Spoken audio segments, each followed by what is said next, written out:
Hello, everybody. I'm here by the skin of my teeth in an undisclosed location with a really serious echo. I'm not sure what I can do about that. So hopefully, I don't know if you guys can hear the echo, but I feel like I'm in a rotunda. I don't know why that's happening. But as you can see, I do not have my piano behind me because I'm not home. I am traveling for my real job. Not that this isn't a lot of work, but this is the fun part. This is the fun job. My real job is what pays my mortgage. And so I am actually in Duluth, Minnesota. Weather is absolute perfection. There's almost no humidity. It's 65 degrees. I'm absolutely loving it at this point. It's supposed to hit 85 tomorrow, so maybe not as nice, but at this point, like shorts and t-shirt weather is actually, it's a little cool for that. So it's a nice change, but it means I am having to take Trusty's vintage live sale on the road. And I need to get better at this because I thought I packed and grabbed everything I needed to do the sale. However, I only grabbed one of my light bulbs. I grabbed both light stands, but I only grabbed one light bulb. So right off the bat, I need to finish this before we get dark. I forgot to bring my tags, so I had to make new ones out of Post-it notes. So this will be interesting. And I did not bring any of my sales sheets, any of my guides, any of the stuff that I normally print out. So I had to wing it. So we shall see. It's going to be relatively short because literally everything. I'll give you a preview. Everything I packed fit into this fruitcake tin. So this is one of the items that's going to be for sale, but everything else pretty much, with only a couple of exceptions, everything fit into this. So we got a lot of smalls tonight, and we also have some multiples. So Nate gets to earn his keep. He will be getting a care package soon to help to thank him for all the extra work he's putting in, because multiples are good when I travel because I can carry one and sell a bunch. So we shall see what that ends up happening tonight. So we do have Soul Nate is in the house tonight. And so he will be monitoring the first to claim in the chat all the way down in New Zealand. And as my voice from above, Katie is going to be here as well. So Katie came rushing home. She had some fun-filled time today that I know she captured some video she'll be sharing later. So I don't know if you want to disclose what you've been doing, Katie, or if that's going to be a surprise. No, I've been posting it on Instagram. So if you guys have been following me, you got to see that I met with Alex and Aaron today from Chapter 2 Vintage Co. We went to Micanopy, Florida, a great place for antiques, and it was just a lovely, lovely day. So I really enjoyed meeting with them. And I did see the post. How do you say that city again? It's pronounced, I believe, Micanopy or Micanopy. It depends, I guess, how you pronounce it. Okay. I was trying to figure out like Micanopy. I didn't know where the emphasis was. And the town population is only 400. Oh, wow. So, a very high concentration of antique shops to residents. That's a good thing. Oh, yes. There must have been 10 right in a row on the main strip. It was a lot of fun. That's something I've discovered. Well, this trip, it is my first away trip for work since COVID opened back up. And what I really haven't had a lot of time to do any thrifting or any antique stores. But what I did find going in between appointments, and this is not something I think is common, at least in the Chicago area. So I'm curious what other people come across and what you see in Florida. There were garage sales today. And I'm not used to seeing those on a Thursday. So I don't know if that's something special for the 4th of July weekend, or if that's just more the norm up here. We do the Friday, Saturday garage sales, but Thursday, sometimes some estate sales will do it. But for an actual like garage sale, I don't think I've come across that. And I had to have driven, I went to 2 of them and I drove probably past another 2 or 3. I don't know. I didn't know if that was a thing. We don't see a lot of garage sales here typically, unless it's during the summertime. I think people are kind of off with their kids, a little bit more doing vacation things, and they get a chance to do that. But we don't have the kind of really good vintage garage sales that people tend to have in the Midwest, like Karina Tarnished Treasures finding like antique silk collars for 35 cents kind of a thing. So Christy Allen is saying that she's saying Thursday night Friday day. Okay, Thursday night. That's interesting. So this would have been Thursday day because I saw them as I was driving between appointments today. So they were at least doing them during the day. Now one of them was, well, no, one of the ones I went to was absolutely like in the middle of nowhere. So it definitely wasn't a community kind of thing. Vintage Vinny saying that there's a community one, but that's tomorrow. So Fridays is a little bit more common. Claudia is saying that they start on Thursdays in Ohio. Okay, so I guess maybe it's a regional thing. Or maybe I'm just not aware because I'm not typically out sourcing on Thursdays back home. So maybe they do exist, but I don't think I've ever seen that. So Chad's saying the same thing. He sees yard sales on Thursday in Maryland and Pennsylvania. yeah, okay. So that's, I guess, and I think I heard somebody else had mentioned it about Pennsylvania. Because I want to say somebody was even saying in Pennsylvania, I want to say it was Scott from the old Curiosity Shop. He wasn't even used to seeing them on Fridays.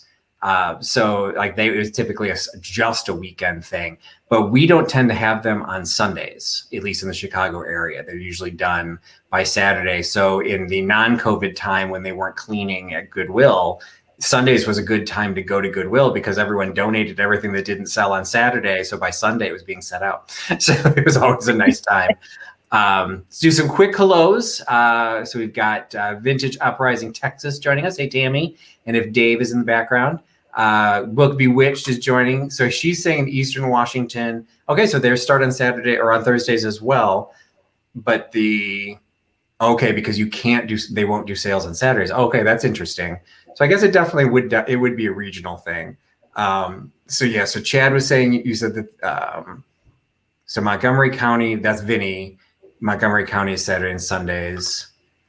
Interesting. Okay, so some are Thursday. So yeah, so even within Maryland, it seems to jump county by county. So that's just kind of curious. It was interesting because I guess I was getting first dibs. I'm assuming they didn't have the sale open yesterday, so I was getting first dibs. It was crap, so I didn't really find a lot, but it had access. And Proud American, I went to school in Ohio. I went to school in southwestern Ohio. I know what backwards is, but I was not a reseller back then, so I don't remember what their traditions were. So welcome, Delbert. Thanks for joining in. Carrie's coming in from Texas.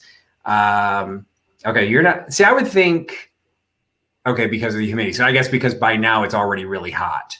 So I was thinking that, so like spring is probably good. Do you get, is that your issue too, Katie? Is that in the summer?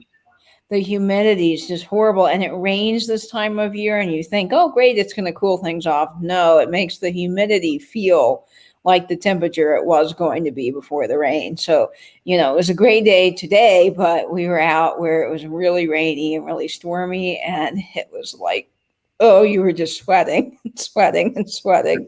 We got one of my resident Illinoisans. So she's a little bit farther north and east of where I'm at. So Barb Lee, I don't know what you see. If garage sales there are still just Fridays and Saturdays, or if you're doing Thursdays and or Sundays up in your neck of the woods. So she's still suburban, just in a different section of suburbs than what I've got. TFA coming in from Canada. So Tim, if you've got anything to share, I don't know don't really hear much about garage sales or rummage sales or what the term would be in Canada. So please feel free to enlighten us. So Gabrielle's here, Tiger's here. Hey Tiger. Peterson, I saw, was commenting. Hi Peterson. Dana is in the house. I just lost her. So there's Dana has come here. So some people have yard sales on Thursday. So that's in North Carolina. Okay. Lynn Fogel has joined, Southern New Jersey. Okay, so yours is Saturday and Sunday. Yeah, so that's the one that doesn't seem to be common. Some estate sales I've seen go into Sundays, and that's when their half price day is. Yes. But even that's not common. Some of those, the half price day Saturday. So I don't know. Maybe there is some aspect to when people go to church or whatever. So TFA saying garage sales are popping up in Southern Ontario. Okay, yeah, that's another difference with the lockdown, I remember when I jumped down to Kentucky when George did his first estate sale after the lockdown at the beginning of COVID. He hadn't been able to do an estate sale in like 5 months. And so I'm like, hey, this will be the best estate sale ever. So I drove 6 hours to see it. So, in some cases you get the benefit, it's bad when you've been locked down for so long, but maybe you'll get some really good stuff when you do finally get out and about. So Debbie's saying in the fall are the town festivals and lots of garage sales. So I think my local community's garage sale, it usually was, I think, in May or June. So kind of the earlier part of the season. Again, COVID's messed all that up, but things will start getting back on track. So Nat Rumajapedia, got to say it in one roll there. I got it right. So thanks Nat, for joining in. I think I said hi to Debbie. I think I said hi to Dana. So Saturdays are still the best day for yard sales. Okay. And then that's philosophy, because then your last day you can get discounts, but first day you're getting first dibs. So it kind of depends on what you're looking for. So we have a lot of baby strollers and baby clothes and that kind of thing at our yard sales. Oh yeah. Okay. So Sheila's even saying Wednesday. She's seen one starting on Wednesday. I mean, there's one place not super close to me, but it's near an auction house I like to go to. They've got a big property and they just put the big tables out, and they're just out all the time. And so whenever they're home, they take the covers off and they sell their stuff. And when they're not home, they just cover it all up. And I guess it's just an honor system that you don't just go there and start stealing from underneath the covers, I guess. So, I guess it kind of changes as you go. So, yes. So Peterson is answering for Melody. Thank you. I missed the question. I'm in Duluth, Minnesota, in a brand new, from what I can tell, a brand new Fairfield Hotel in Duluth, Minnesota.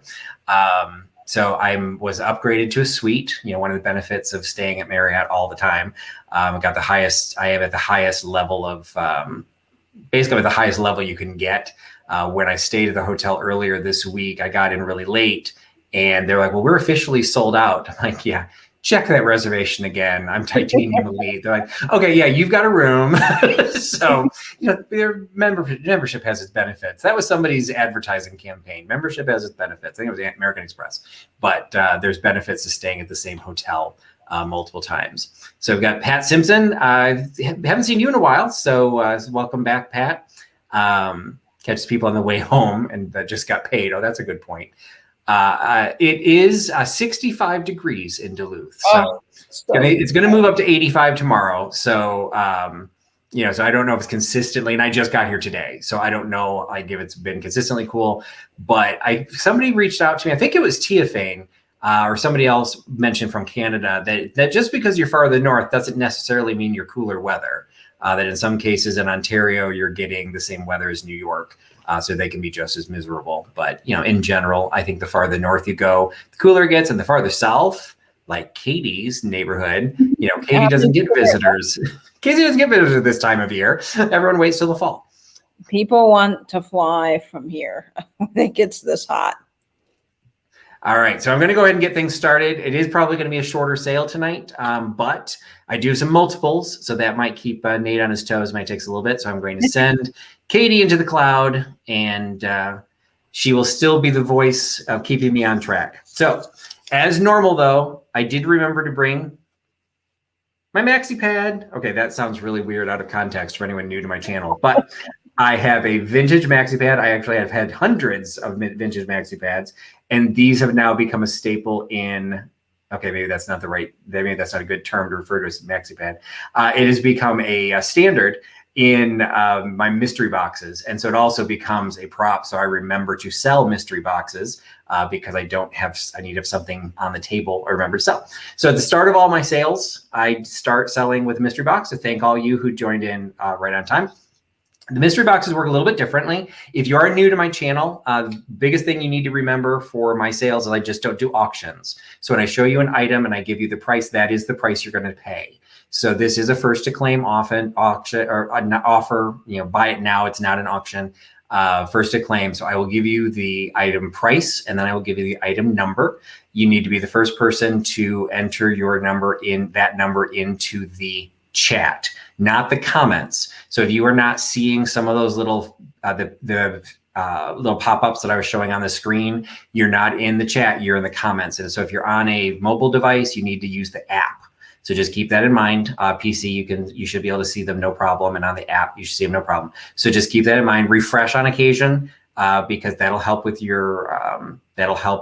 any sort of lag. So you don't necessarily have to have the fastest internet, just kind of make sure you're refreshed, be paying attention. And if you do miss out on something, it's okay if you feel personally frustrated, just don't take it out on the moderators. And remember, I'm not selling the Mona Lisa. So, we're all here just to have some fun. That's why I don't do offer ups. It's just, we're going to be fun. We're going to be fast. We're going to go through a bunch of stuff, and you can have a vintage maxi pad. So that's part of the fun. So the mystery boxes do work a little bit differently because they are super popular. Thanks to Fatbird Finds for introducing the concept in vintage sales. What I do a little bit differently is all of the vintage, see my tags are different. All of the mystery boxes are going to be $15, so an inexpensive price, plus shipping. I'll try and keep the shipping around $10, so I will fill it based on where you're at. If you're farther east, farther west, like California, you'll get the same value of items between 25 and $30 worth of stuff, but it'll just be lighter weight stuff. If you're more closer to Chicago, which is where I ship out of, you could get sets of china because I can ship up to 8 pounds for usually about $10. So it does totally change where you're based. But what you'll do for the mystery boxes is instead of me telling you the number, you have to guess. So what I'm going to do is I'm going to give you a range of where this number falls. Nate knows the number, and so he cannot be bribed. So he knows what the number is. So you just need to start guessing the number. You can put in a number, hit enter, and then go ahead and put another number. So the faster you type and hit enter, the more chances you've got to get it. We will wait and look for the number and see who types it in first. And the number falls this time between 10 and 20. So between 10 and 20, type in that number, and the first person to give the number that's on the little Post-it note, you will receive the mystery box, the first mystery box that I'm offering for this evening. So I just saw the number pop in, and now we get to see who was the first person that did pop it in. I'm going to wait for Nate to clarify that. And Katie, if you can watch that, because I see it, but I'm waiting for Nate. I had to try and hardwire my internet. I'm afraid to put any other devices against it, so I don't have as much running tonight. Okay, still waiting for Nate here, folks, but I think I see the number that gets it. The person that gets it that typed in the number first.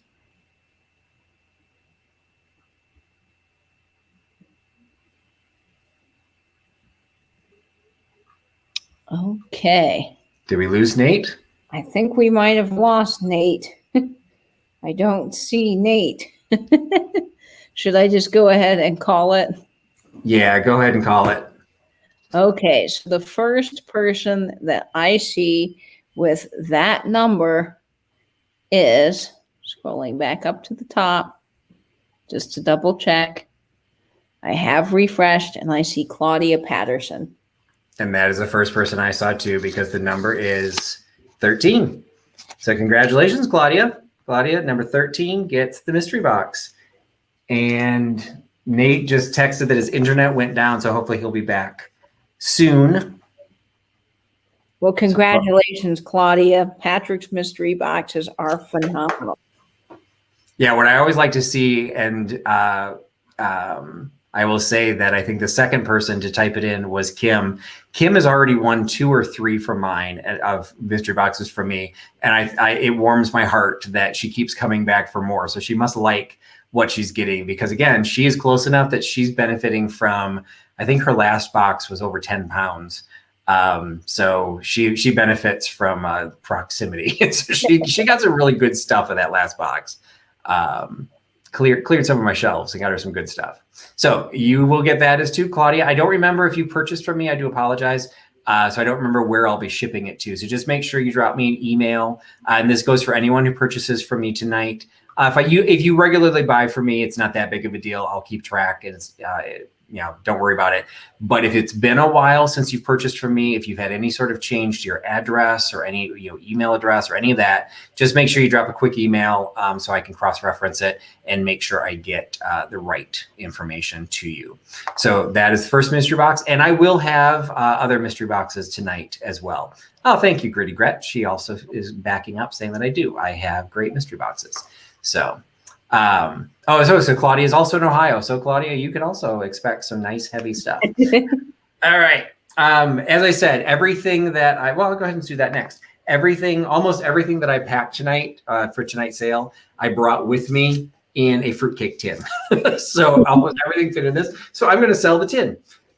This I really liked it. I'm calling it a fruitcake tin because I've carried tins like this.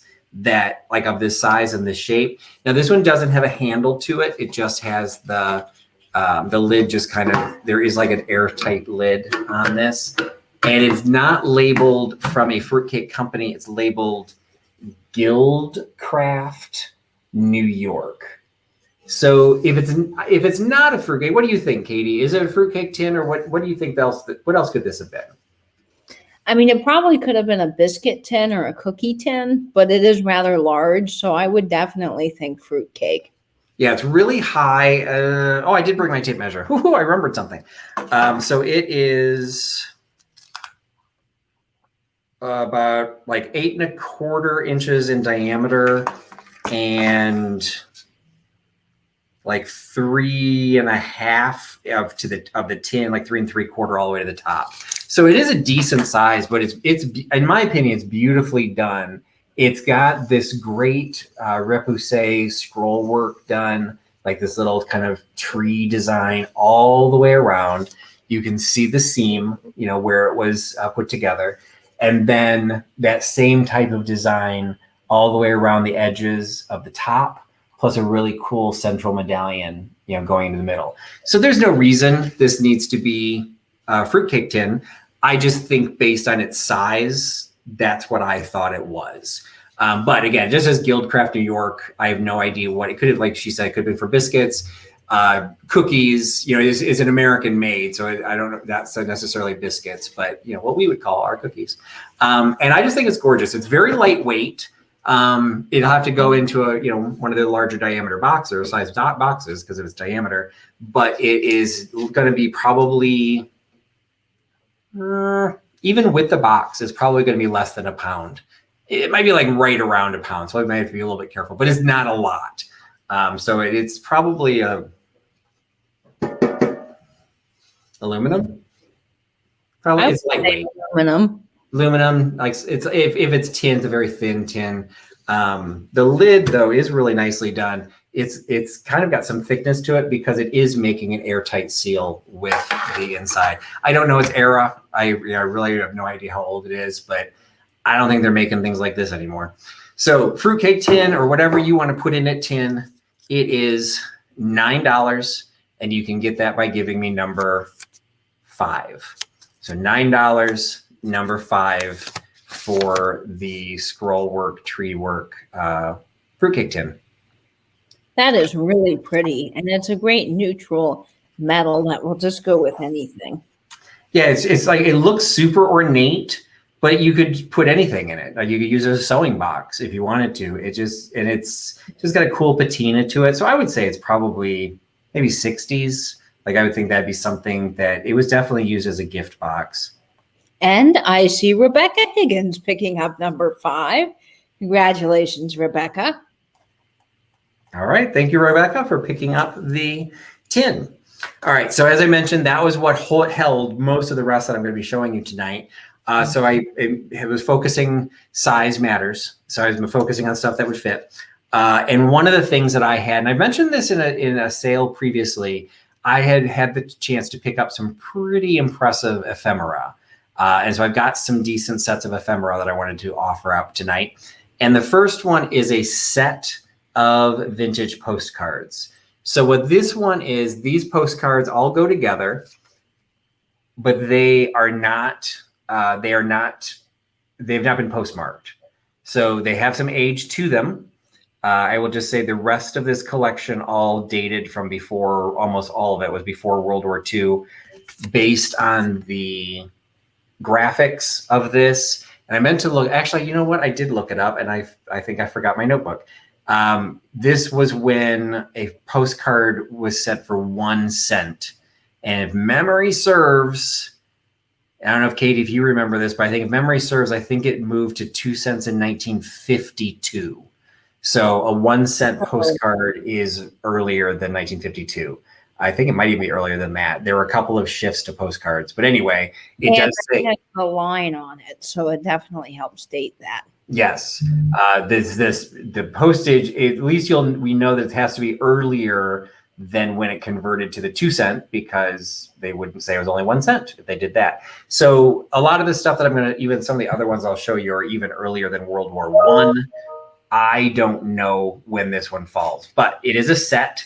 So we've got Sunset in the Highlands. We've got Neath the Pines. They all have that curvature at the top and then the little banner at the bottom with the name.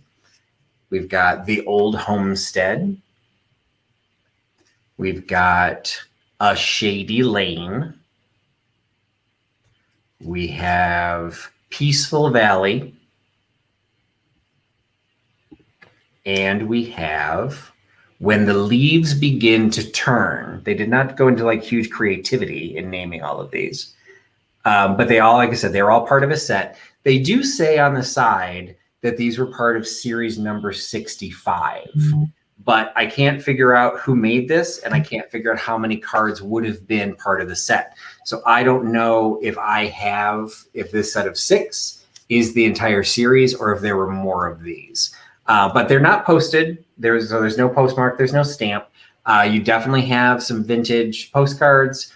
So for whatever you want to use, love those. Thanks, Jan. Yeah, the scenes are just really nicely done. And so I'm just selling them as a set, and they break down to $2 per card. So it ends up being $12 for the set of 6 of these postcards. And, I can put these in an envelope, so postage would be pretty inexpensive. First class postage in an envelope. A set of 6 would be $12. For that, give me number 12. $12, number 12 for the set of 6 postcards. And those would just be so gorgeous framed, I think, because the images on those old postcards are just to die for. Well, and like the way you use those pin flower frogs, like a couple of these like layered, because the images are kind of interesting. Or, everyone needs a Katie ephemera bowl. These would be nice, kind of like tucked in, because they are a match set. And I see Kim Z picking up number 12. And speaking of ephemera, do not forget that the 1940s Propaganda Austrian Nationals magazine is at $10, and there is 32 minutes left, folks, so go get your bids in. And I did prop that up on the back and then forgot to talk about it. So this is the magazine. Microphone back on. This is the magazine that is currently listed. It does have bids on it right now, so the biddings are right now at $10. It is an Austrian national magazine from 1940. So this is after the Anschluss. It is all in German. It's after the Anschluss. It is basically Austrian propaganda. There is an image in the center of it, almost as a trigger warning. There is an article about an Austrian block print artist, and there is one image in the magazine of the Nazi flag attached to a poem, which talked about the return of the Austrian soldier, following the Anschluss, which was not contested. There was no war fought during the Anschluss, which was in 1938. So this is 1940. The listing shows a couple cool sections of the magazine. I think the neatest one is the Frau and Hein section, which is 1940 fashion from Austria. So it shows the clothing, so this is, the war has started in 1940. Germany had already invaded Poland. United States had not entered yet. But the magazine, life goes on. And so it's just, I find it a very interesting time capsule from 1940, that German magazine, yes, they were in the middle of a war, but women still wanted to know what the fashions were, and this magazine offered it. So it's a Berglund magazine. Nate just dropped a link to it, and that auction will end at 8 o'clock or top of the hour. So in 30 minutes, 8 o'clock my time. So thank you for reminding me of that, Katie. And you're getting a little bit of a hint of what's going to go live at in 30 minutes. It's not live yet, so I'm not going to show a closer picture of it. We can see it sitting on the couch. It is Christmas in July, and so that'll be my first entry into the Christmas items, and it is epic. And it will also eye candy for you. Absolutely. Katie's already seen it, so she might be fighting you guys for it, but it will be up for auction. All right, so I had to pack to make sure, what I was going to offer for the sale. Could not disappoint, even though not all of you care about it, but if you're going to be at a Trusty sale, you're going to find coasters. And I brought a coaster, and this one's a special one. So this one is a restaurant wear coaster for the Drake Hotel in New York. So there is a Drake Hotel in Chicago. This is the New York one with an absolutely fantastic graphic of that ship sailing across the top of the world. I don't know if Sam Doyen is here or not. He's extending his menu collection. I think this would be a great addition to his collection. It is Walker China, vitrified Bedford, Ohio, and it's from 1935. So we've got some great age on this piece. One of the great things about restaurant wear is they kept track of its production dates, and Walker China was one of them. So this is from 1935. It's in fantastic condition. It's got a pretty decent size. It's got a pretty decent sized bowl. I don't think it's quite large enough to move to a wine coaster, like a wine coaster, wine bottle coaster. I think it's just a traditional, pretty large size, flat 4-inch coaster. But it is available. It is restaurant wear. It's a hotel china. It's cross collectibles. It's got all kinds of great things going for it. It is, I hate my new tags. It is $9 for the Drake Hotel coaster. $9 by giving me number 7. $9, number 7 for the Drake Hotel coaster. Really great advertising, and some of that restaurant wear china can just be so fascinating. Yeah, it's one of those cases that I love the concept of it. I just don't want to do another collection of it. But the fact that sometimes you find this restaurant where this one very clearly spells it out for the Drake, but sometimes it just has their little, like a logo or their initials. And you have to sit there and figure out, well, wait a minute, where was this from? And that was quite a popular little coaster. And I see Nettie picking up number 7, our little pug friend in the community. So definitely enjoy that, Nettie. Congrats. Excellent. Okay. So the next item I need to get to before Nate loses momentum, because I've got multiples tonight. Because again, it was easier for me to ship or carry with me as I've been going up. So let's see, when was it? It was in May. Some of you might be aware I had done another trip that was a personal vacation. It was to go to my daughter, the Huckster helper, her graduation in Pennsylvania. And I turned it into a 2-week road trip, sourcing trip, meeting some friends that I used to work with, some friends from the vintage community. And then I also picked up a bunch of items. And one of the items I picked up, and I think I showed it in a haul, but I can't 100% swear to that. But I've started selling items out of it. Is a series. It was a box full of shoe cleaning material. I'm trying to determine if somebody was just making fun of me, because Carrie, I think that's what I'll be doing next. Just for you, I'll be getting a box of vintage toothpicks. Maybe they'll be used. So anyway, I do like to have the multiples, because again, I recognize I don't do offer ups. There's multiple reasons why I don't do them. But the biggest reason is because I don't think it's much fun to watch. But I recognize some people feel that the auctions are better because if they've got slower internet, they've got a better chance to get. There's arguments both ways. But this way I can give you multiple items. And so hopefully, I'm talking, so everyone should be refreshing right now, that if you really want something, then you'll still have a chance, because now it's not the first person that's coming in. It might be the first multiple. And this time it's going to be the first 12 people, because I have 12 of these. And what these are, they came out of the box of all of the shoe shine equipment. They're the little tins, all vintage, of different brands of shoe polish. So I grabbed 3 of them because I had 3 different brands in the box. So I had Esquire, Griffin, Micro Sheen, and the one I have the most of is Kiwi Black. And So this is my nod to Nate, the Kiwi. I don't know if Kiwi Black shoe polish exists in New Zealand, Nate, but that's what we think of New Zealand. We're going to put a Kiwi on everything we can because it makes it cute. So there are a total of 12 of these. You will just get a random one. So you might get a Kiwi, you might get the Micro Sheen, or you might get the Esquire Boot Black. You'll just get them random. And I priced them accordingly. If I was going to price them all out, some of the nicer ones or the rarer ones would be a little bit more expensive. All of them I feel are worth at least $3. So that's what I'm selling them for. So I have 12 available. They are $3 each. And the first 12 people that type in the number will just get a random one. And for those who are new to my channel, I do this fairly regularly. I'll be doing it 2 more times tonight.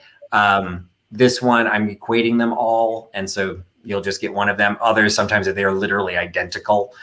So you'll know exactly what you're getting. But no requests. You just get a random one, and you're getting a random one at a good price, $3.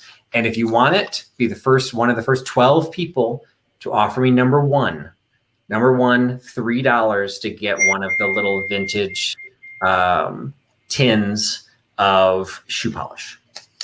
What a great price on those, Patrick. And the graphics are just absolutely stunning.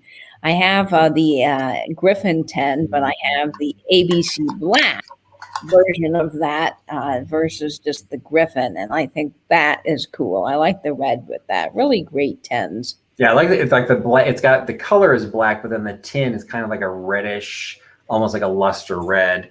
I actually like the Esquire because it's got the little hunter, or the little I don't know what you consider him, the little gentleman squire with the riding boots and the riding crop. I actually have a glass Esquire jar, so it's kind of neat that they made them in 10s as well. Oh, really? Okay. Yeah. So that KNOMARK, I guess, was the name that produced it here in the United States. And then Kiwi Brands is also based in the United States. So again, we're just kind of cultural appropriation of the New Zealanders. And actually the Griffin is Canadian. No, well, Canada is included. There's multiple companies, but one of them is Canada. One of the addresses they list is Canada. It would be interesting to find out if that one was specifically marketed for the Canadian market versus the ABC Black, which we typically see here. Nate is coming in with our very, very handy dandy announcement. And number 1 goes to Kinsey. And then the other 3 go to Tiger's Timeless Treasures. Okay, so we have more available if anybody decides they want some. I have a total of 12. So if anybody wants more than one, or if anyone wants to claim one later, I will have those later. Let me not lose the tag so I know what I'm offering those for. And I'll put them on the back like I normally do. So hopefully I will remember that. Okay. So thank you so much for picking those up. All right. The next one, this is another multiple. Sorry, Nate. But this should be a little bit easier because this is one I've actually offered before. About a month ago, I offered this. I offered one of these, and I sold all of that I had. I actually took the underbidders of the people that were trying to get one. I didn't have enough. I actually contacted all of those people. Let me back up. I found more. So I sold all that I had. I found more. So the first thing I did was I went to everyone who didn't get a chance to claim it the first time and got a couple of people that purchased some of those. I then offered some on Katie's channel, but I was still waiting for people to claim the original ones. And so now I have 10 left. And what I have 10 left of are the whiskey certificates. So these are the prescription for medicinal liquor. These are all from the Prohibition era. You can see this one is dated September 30th, 1931. The ones that I sold the first time were all dated from 1928, 1929. The ones I have now are all dated 1930 to 31. So they're a little bit later, but we're still in Prohibition. And now we're also in the Depression. So we still have people, and maybe they needed it more during the Depression. What the concept behind this was, these were all issued in Washington, D.C. You could go to your doctor and say, I need a prescription for whiskey. You can see right there what the prescription is for is whiskey. The doctor would issue it. This one was issued on September 28th, 1931. You took it to the pharmacist. They fulfilled it. So you can see it's canceled. Shows the drugstore name is there, and then the date that it was fulfilled. So this one was fulfilled 2 days later. Some of them were issued and fulfilled the same day. So people got it and ran out the door. The guy I got these from said that the apocryphal story is that in some cases, some more creative doctors would sit outside the door of the pharmacy, and you just paid them whatever the price was and say, write me a prescription for whiskey. And they would write you a prescription for whiskey, and you'd walk in the door and you'd get your whiskey in the middle of Prohibition. So I just think these things are super cool. They all say whiskey. He had some others that were available, but it didn't say whiskey. It said like the medical terminology for a certain type of alcohol that didn't look like alcohol. So I specifically bought the ones that said whiskey. He had more than I realized he had because these are a little bit later, but we're still within Prohibition, and we are then again still now within the Depression. And I have 10 of these. So I've offered these before. They're the same price as they were the last time. If you got one before, you can have another one. They are $25, just like they were before, $25, and you can get them by giving me number 4. So if first 10 people that want one of these, whether you missed it last time or you're hearing about it for the first time, $25, number 4, and you get the whiskey prescription. And a quick note coming in, I do see that Kim Z wants another of number 1, the shoe polish 10s. Okay. Portuguese hydrangea, you're back. You were one of the people that was an underbidder, and I had no way of getting a hold of you because I didn't know who you were. So I'm thrilled that you were here because I felt guilty because I didn't know who you were and I didn't see you at another chat. And so I had no way of telling you that I got more. So thank you so much. I'm so glad you came back you came on the right day. And you can get one. So excellent. You were the one that you'd never bought from me before. So I didn't have your contact information. So thank you so much. I'm so glad you're getting one. That is wonderful, Portuguese. And I did just drop in the information you do need to send Patrick if you haven't bought before. That way we can have all your information and get your packages out to you. And I'm just waiting for a note from Nate. But those whiskey prescriptions are wowza, just so cool. And I see number 4 going to Portuguese hydrangea, Southern Buckeye, and 4 Sandy's lilacs. Congrats, folks. All right, excellent. And so there are still 7 of those available. So if anybody wants those or wants more, just let me know. And these will just ship first class mail, so they're inexpensive enough to ship. It's just a piece of paper. All right, so I'm glad some more people are picking those up because those are going to be going on to Etsy next because they're not that common. So I'm glad that a couple people are picking those up. All right, going to jump to another mystery box because I want to make sure that people have another chance to get another mystery box. So if hopefully you remember the drill, you still get a maxi pad plus about $25 to $30 worth of merchandise put into the box. Depending on where you're located, it might be heavier, it might be lighter, but it'll still have that value. And they're always $15, plan at about $10 for shipping, ish, and $15. This one, I almost flipped you the number because I already forgot. So this one, I'm not telling you the number because, again, just like the mystery box before, you're going to have to guess. So what this one is, I'm going to tell you the range. This one is between 30 and 40. So this is the number that falls between 30 and 40. You can enter more than one number. Just put your number in, hit enter, and then do another one. Don't put them all in a line. And then the first person that puts in the number that I'm holding, and I always try and keep it in view so that no one can accuse me, although I have been accused before of playing favorites. Okay, I see the number. See it. Now we got to see if it's the first one. So hopefully Nate will jump on. And boy, oh Hi, boy, Louie. mystery boxes are always popular. And yes, Louis says hello to all of you folks. All right, man, the numbers are rolling in here. I know. Now I'm not sure I got the right. I got the first one. Wait, oh no, I think I see who the first one is. I think I see it too, and I'm double checking. And I see it. Carrie, KCATX gets it. Yep, because the number was 35. $15 goes to Carrie in Austin. All right, congratulations, Carrie. Can't remember if you've gotten one from me before. So Texas is like middle of the road. It's more expensive than I think it should be. It's just the way the zones are curved. Texas ends up being a little bit more expensive. Florida falls just outside of the zone. Like Georgia is significantly cheaper than Florida, because it's based on distance.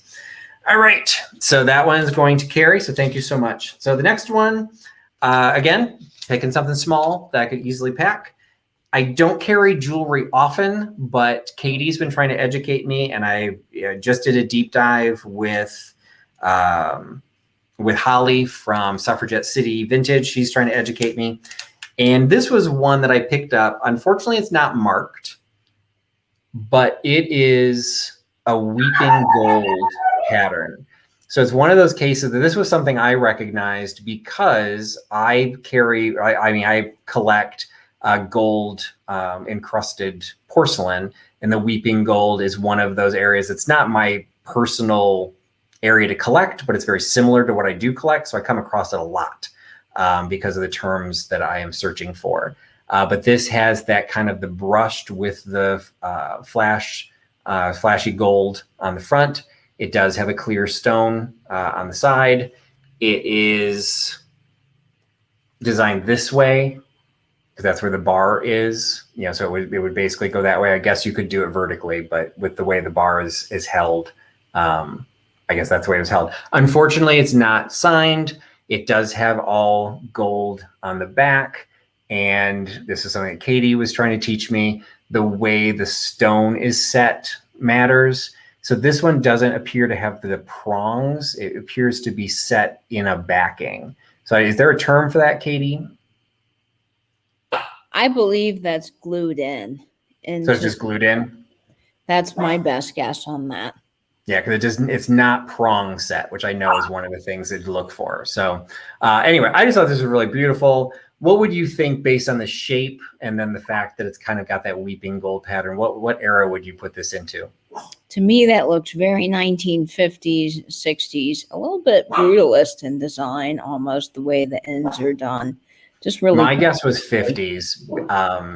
It's just with that, because of the weeping gold, that's when a lot of the porcelain is done, is in the 50s or the 60s. So anyway, it's a cool little brooch, and it is available for $14.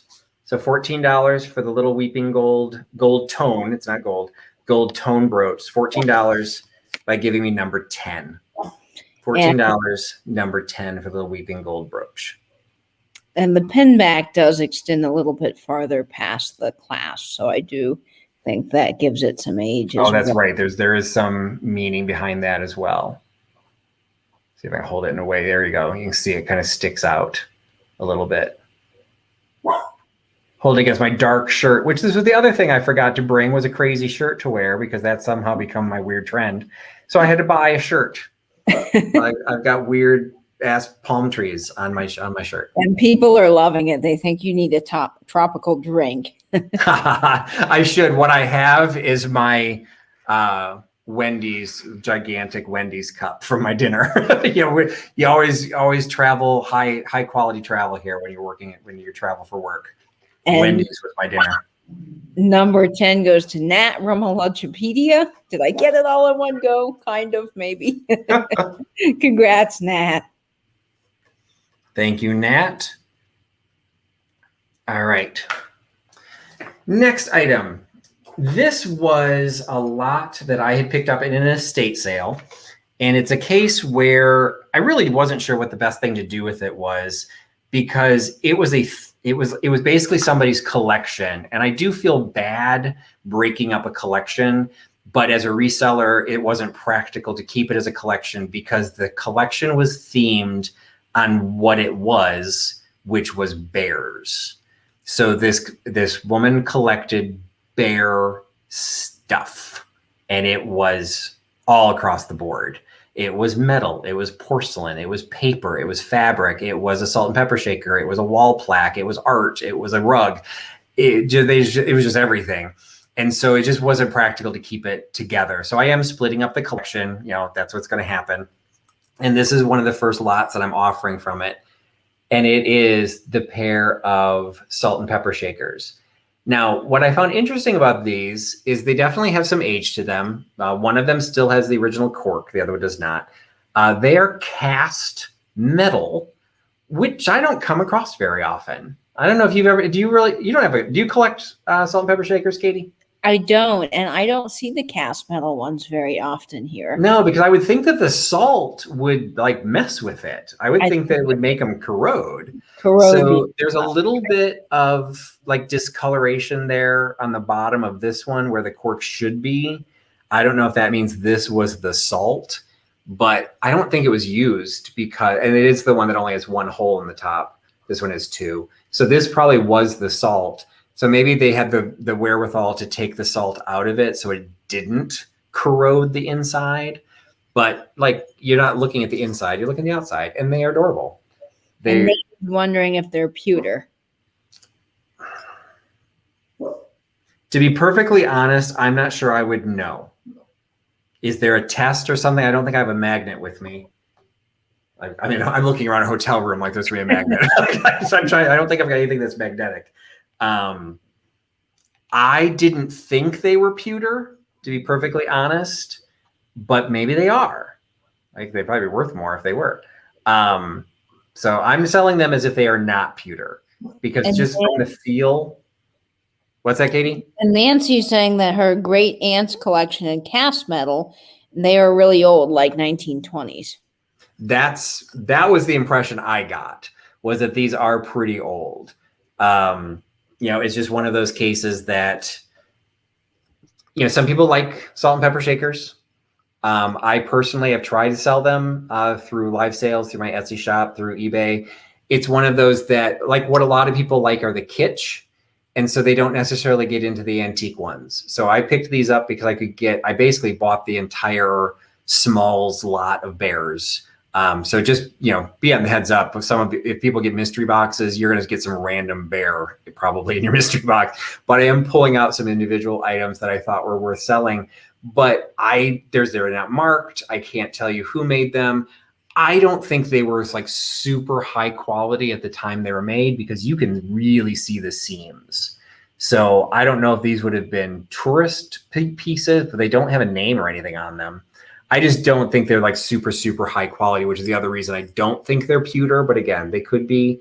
But I would agree, they're definitely going to have some age.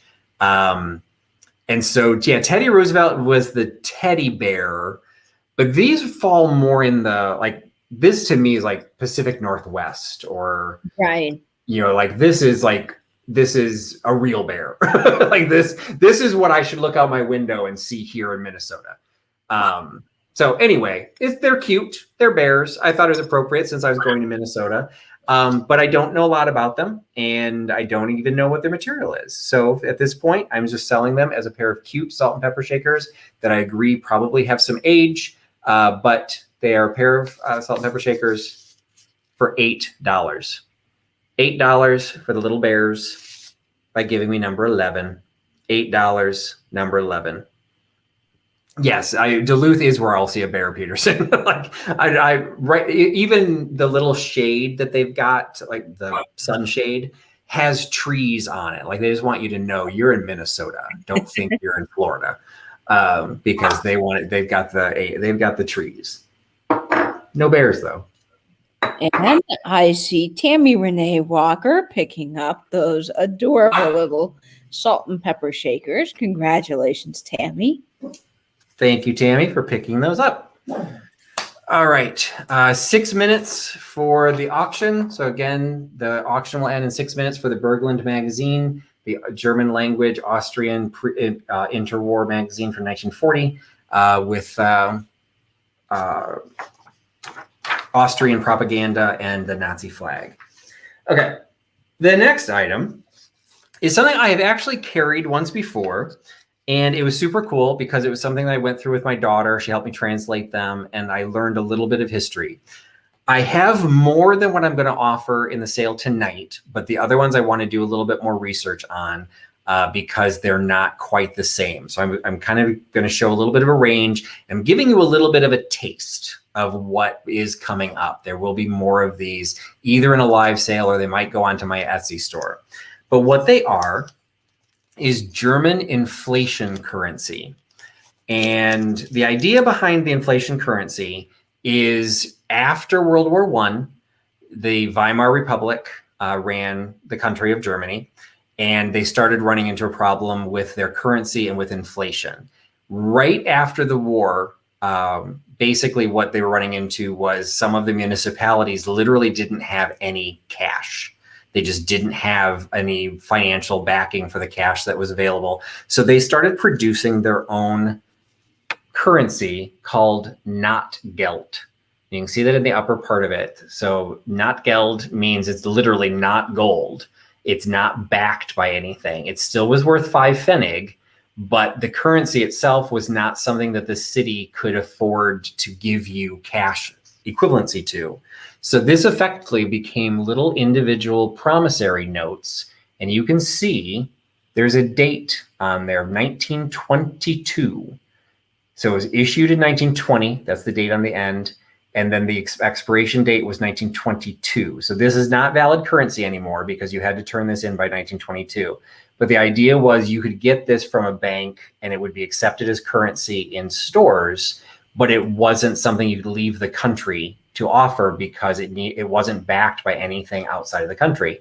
So 5 Pfennig at the time was, very small, loaf of bread, whatever. I don't know exactly what currency cost. But at the beginning, so right after the war ended in 1918, 1920, they're already starting to have issues. By the time they hit around the late 20s to 1930, and my daughter found all of this, and this is what I need to find some more notes on. But as you get later, 5 Pfennig, like the piece of paper that this was printed on wasn't even worth 5 Pfennig anymore.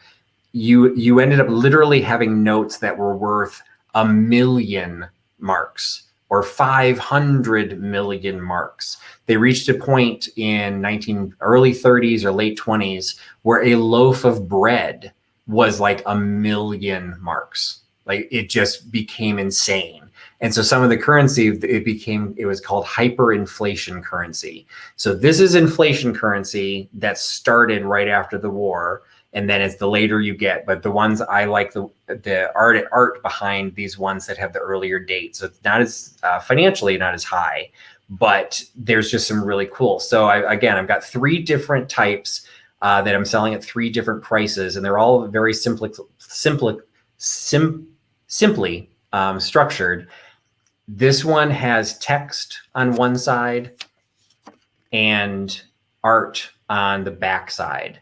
The next one is a little bit bigger with more defined art. And then the largest piece or the most valuable pieces are the ones that have art on both sides.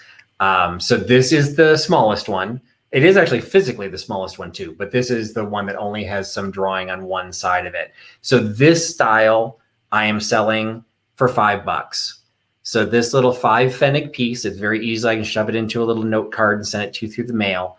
It is from 1920. It is inflation currency from the Weimar Republic. This was from the city of Tripolis, I believe is the city name. I didn't have my daughter with me, so I just kind of grabbed these randomly. But you can see there's some names on there. And then you've got the little town hall on the other side. And it is numbered because these were official, documents. So it's only $5. So $5 for the little 5 Pfennig single-sided art, $5 by giving me number 14. $5, number 14 for the little single-sided, one single art side. And that is just such an interesting history, Patrick.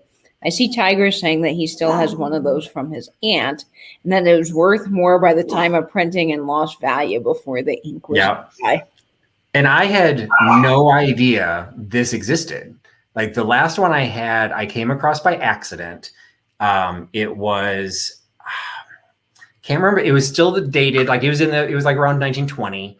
And it had like a huge paragraph of text. Like this has some decent writing on it, but it was like a long thing. So I gave it to my daughter and I said, it was too hard to put into Google Translate. So I just gave it to my daughter to translate. She went through it and she wasn't even familiar with these. Like she knew the concept, but she said that's kind of what started developing and why World War II kind of started, because the Weimar Republic felt that they were so overly punished for what happened during World War I that it just absolutely devastated their economy. And you had people that were trying to buy a loaf of bread for 100 million marks.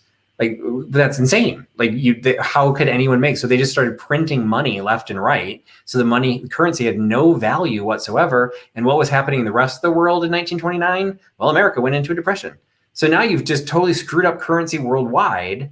Like they didn't cause a depression, but it's like you had now suddenly no country had stable currency, and it just made situations worse. And that's kind of how the Socialist Party became more powerful, because by 1933, that was when the Socialist Democratic Party, Hitler's party, started kind of like, hey, are you being treated poorly? Are things not going your way? And the currency was one big piece of that. And I see Nat Rumalapigia. I messed that up, but I'll get your name. And he's getting number 14, which is fantastic. And a quick note. I think it's a she, because I think it's short for Natalie. So Natalie. I think it's Natalie, Nat Rumajapedia. Rumajapedia. There, I got it. And a quick note on the mystery box. Carrie is kindly gifting her mystery box to Proud American. Oh, excellent. All right. And the listing has ended, and there were 2 bids. All right. So the German magazine will sell for $10.50. So that's great. And so then what just went live at the top of the hour, so 2 minutes ago, is this magazine. My cord's not long enough. Okay. So this just went live. It is the 1957 Better Homes and Gardens Christmas Ideas book. It is eye candy, page after 176 pages of eye candy of mid-century modern Christmas. So, right on the back, don't forget to buy your Toastmaster, appliances. Inside, you've got, I'll just randomly, have fun decorating your kitchen with simple materials. So you've got craft projects. You've got decorating the whole house. Check out the wall clock above the desk. Yeah. Like just every single piece of this is screaming to be cut out and turned into art, but I hope nobody does that. Begin Utah decorating right at your front door. So all the wreaths you can make. You've got a gift guide. You've got wall sconces, a day planner, your name in gold on pencils. Like you just got all of these little nifty Christmas ideas. You got Silex ads. You got a Hallmark ad. You got Arvin radio ad. Check that out, Katie. That radio is so cool. So you got this half-page ad for the Arvin radios. Oh my gosh! Look at the way they have the mid-century modern feel. Check that marble, like that drizzle pattern on the one on the side corner. Oh man! Now I've never heard of Arvin. Is that like a major name? Columbus, Indiana. I've never heard of Arvin. I don't know that they're a major name, but we have a radio collectors club here in town, and they specialize in all kinds of radios. And they do have a little display of Arvin. What I find interesting, so it's cordless, tubeless, all transistor radio. Arvin, let's see. So one of them is 30, another's 35. They have a range from models from $20 to $80. $80 would have been a lot of money in 1957. Oh, very expensive. and then prices slightly higher for far west and south. So they actually had changed prices based on where you were. Some Christmas centerpiece ideas, the story about the angel who refused to sing. Some of the photos are in black and white. Some of them are in color. Christmas tree photos. There's some photos of some aluminum Christmas trees in here.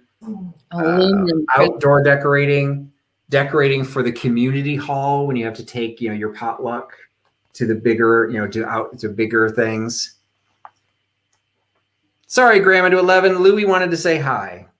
So we love Louie. So every once in a while she gets bothered by the sprinklers. Gift wrap.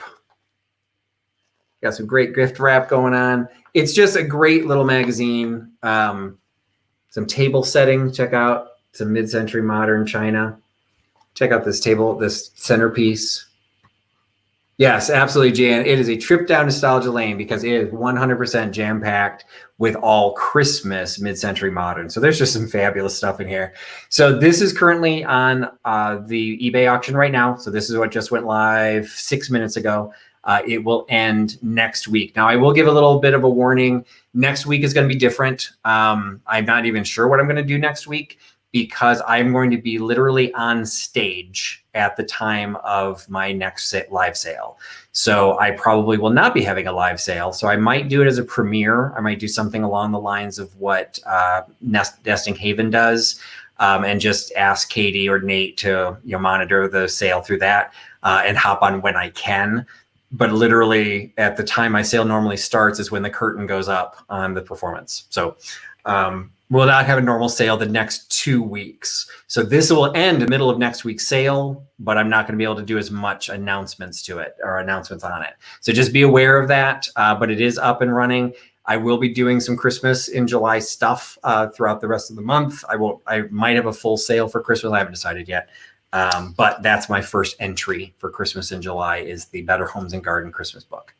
So the next item I am offering, again, a lot of ephemera.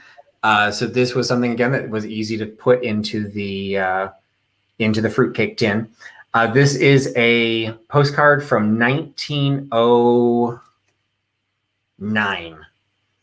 So this is from 1909. Greetings from Witten, which I believe is in Ohio, based on reading the card. The card itself was printed in Germany. It was sent, but it's one of the cards. Sometimes the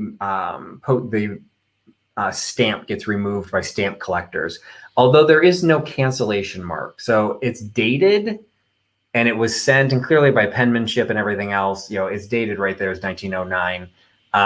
This, I believe, it's a legitimate 1909 card. Unfortunately, you just don't have the stamp or the cancellation mark. But it has, I don't know if you'll be able to see it, but there's like little glitter lines is how it's written. And then also in the flowers, there's some glitter vines that's going through that's actually kind of dimensional. You can feel it where the rest of the card is printed. So this was sent to Mrs. Sadie Inman in Marion, Missouri. And there was something in here. I don't know why I thought it was Ohio, but there's something in here about Ohio. Best wishes from Nettie M. Witten, Iowa. That was it. It's up at the top. Witten, Iowa, IA. I think that's an I right there underneath my finger. It's either IA or GA. So I think it's Iowa. But anyway, I'd never heard of Witten. But anyway, it's a great little card. And upside down, little violets, and it was sent in January, so not necessarily a New Year's card, but it's a cool card. And this card is $5. So $5 for the Witten, Iowa card sent to Missouri from 1909. $5 by giving me number 6.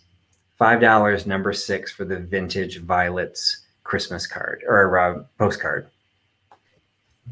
And I see Jay Goodwin saying, wow, just the person's name in town back then, things were pretty small, I think, in certain areas. So they didn't need zip That's right. and full addresses and all that. And that is correct. Leanne C picking up number 6. Congratulations, Leanne. Great. Thanks, Leanne. Thanks for picking that up. And there were 9 bidders on the eBay auction. Nate is just coming in and giving us that information. Excellent. All right. Just make sure I'm writing enough notes so I remember who gets which card, because there's multiple cards tonight. Okay. So Nate's recovered now, so we can do another multiple.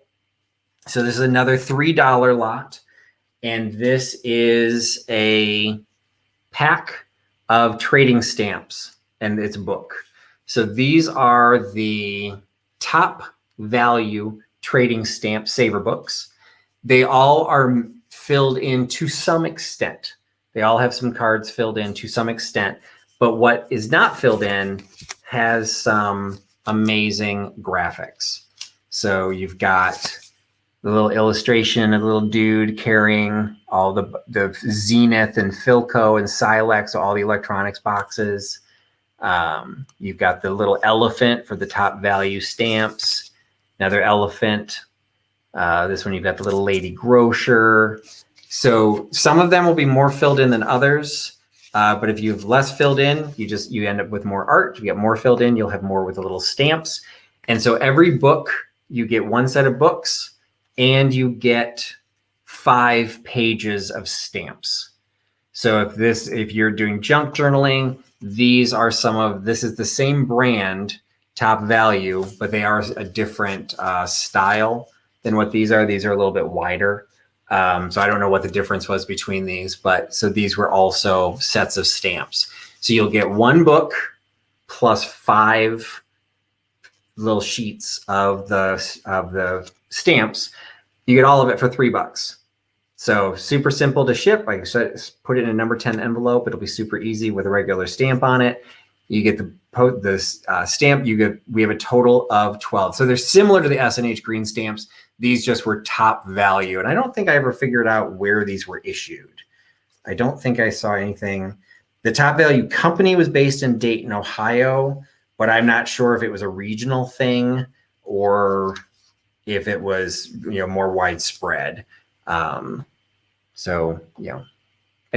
so that's what you got. So it is $3 for each set, and you can get more than one set. Just type in the number and then quickly type in another number. The first 12 people we see with typing in the number will get this set of booklet plus 5 sheets of the stamps for $3 by giving me number 2. $3, number 2 for the trading stamp book plus pages of stamps. And that 1940s magazine that was up on eBay did end up going to Margot Vintage Peep Show, who's in the chat tonight. Oh, excellent. And I will wait for Nate confirmation, but so far I only see Halem Nassif for number 2. And I do see Nat Rumalapegia. I will never get that right. Natalie, I'm sorry. I will try.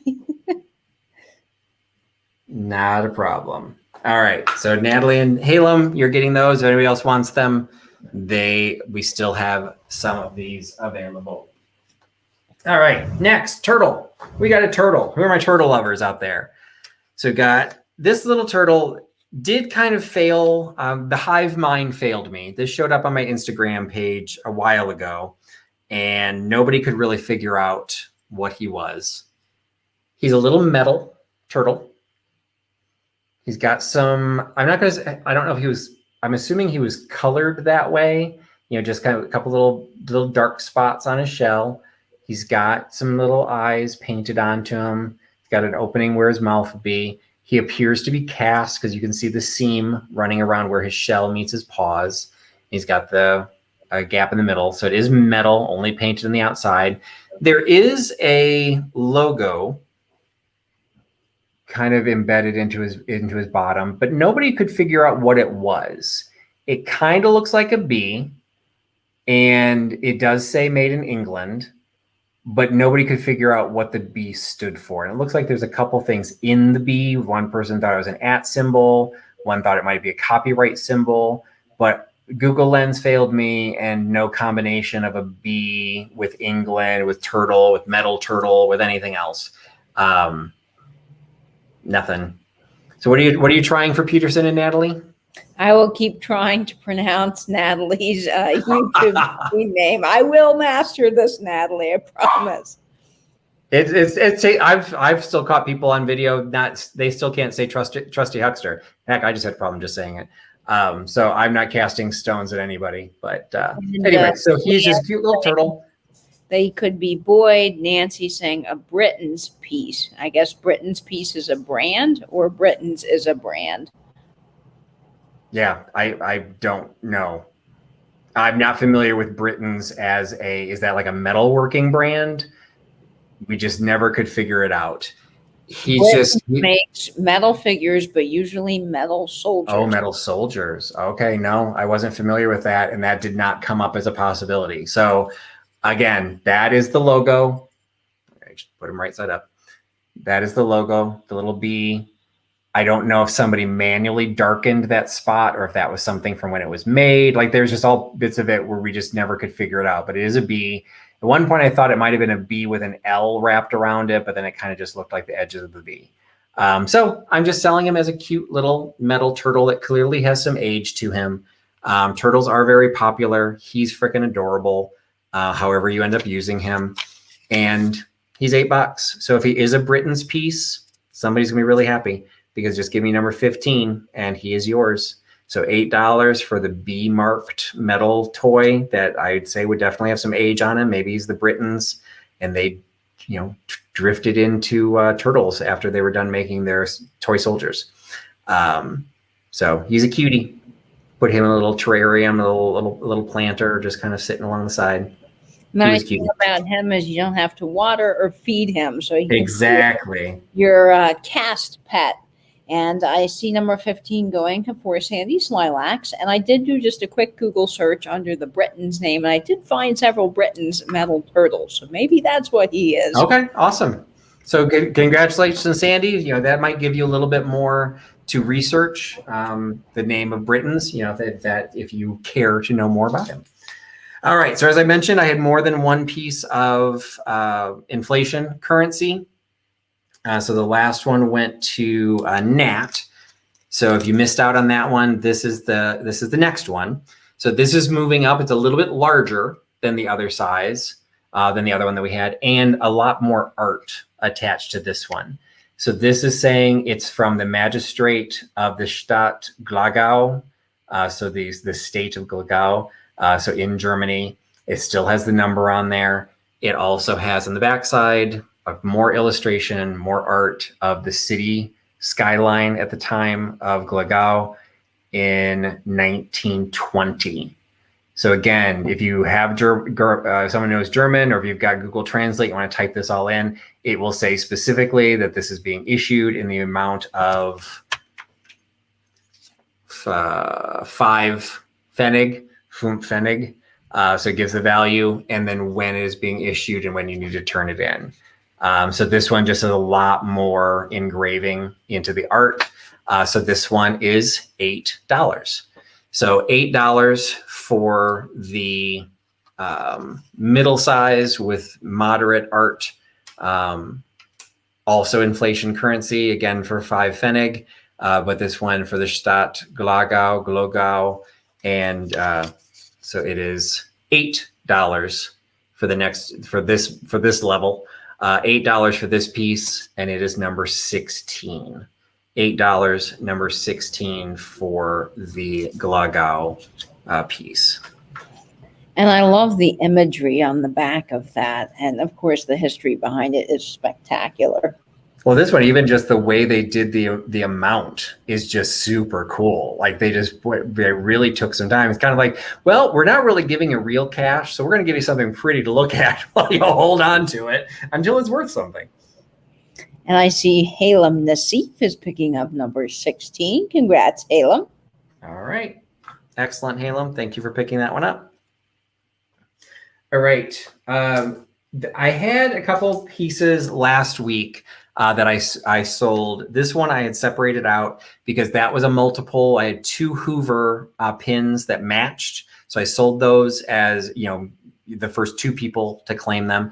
This time I have a standalone Hoover pin. So it's a Hoover presidential pin. As we determined, Hoover was the one who was the president when the Depression started. So when he ran for re-election in 1932, he lost.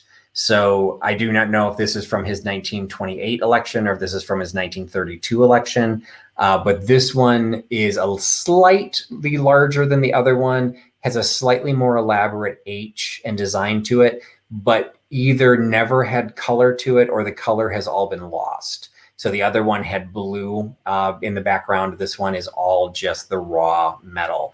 This one also may have been used because you can see there's a little bit of an angle there. So what you would do is this piece would fold back and it would go over your pocket or your lapel. It looks like because it's no longer flat to the rest of the body of the pin, this one might have actually been bent over. So it's slightly larger and more detailed, but it maybe has lost its color and has possibly is not as new old stock. It's been actually used. Either way, it's still pretty cool, and I'm selling it for the same price I sold the other ones. So this one is a standalone. I only have one of them. It is still $5, just like the other presidential Hoover pushback, bend back buttons that I had. $5 for this Hoover button for number 12. $5, number 12 for this Hoover button. And proud Americans making us all laugh. They're talking about Hoover vacuums, but this is indeed related to President Hoover. And I see Leanne C. picking this up. So congratulations, Leanne. Excellent. Thank you, Leanne, for picking that one up. All right. So I've had a couple postcard lots earlier. This is what I got the postcards in. And I'm selling it separately because it is a vintage postcard album. It is pretty decent size. Where did my tape measure go? It is 11 by 8, roughly 11 by 8. It holds full-size postcards, 2 to a page. So it has the little slots. Let's see if I can figure out how to show this.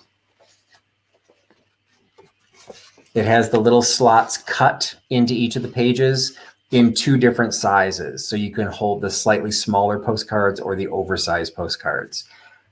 Based on the material this is made of, the moire silk that it's wrapped in, I'm thinking that this is somewhere around turn of the century, maybe into the 19-teens. There's no maker label, there's no markings to it. It was just, something that you would use to collect your postcards. So you can still see there's the postcard name is kind of, it's actually embossed. Like you can feel how that's been pressed into the cover of this. It's not just printed on. It looks like it might have had some more color in it. Like maybe it was all gold once upon a time and some of that gold is flaked away. So you're just seeing the raw material underneath it.